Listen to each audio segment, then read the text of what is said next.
من اكتر الكومنتات اللي جات لي الفتره الاخيره ان انا اجرب وصفه مريم جمال عملت ميكس ما بين البطاطس المقليه والاندومي، فيا ترى طعمها عامل ازاي؟ اوه باين عليها شكلها رهيب. بسم الله.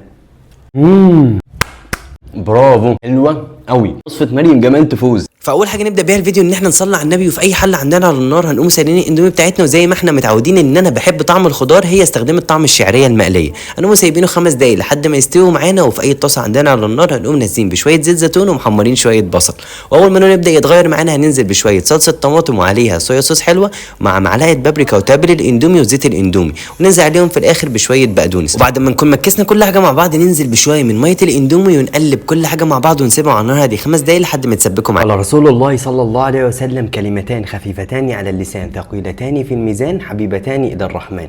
واللي يعرفهم يكتب لي تحت في الكومنتات. وبعد ما تكون حضرتك عملت سيف للفيديو عشان تتابع معانا في الكومنتات، لو انت مش عارف الذكر ممكن تشوف الناس اللي كتبته. هنقوم مصفين الاندومي بتاعتنا بعد ما استوت ونازلين بيها على الخلطه بتاعتنا. اما بالنسبه للبطاطس المقليه ممكن تختار اي شكل انت تحبه، انا عن نفسي عملتها في الاير فراير. وبعد اذن مريم جمال انا لازم انزل بمعلقه جبنه كريمي، وفي الاخر مع رشه شطه ورشه بقدونس.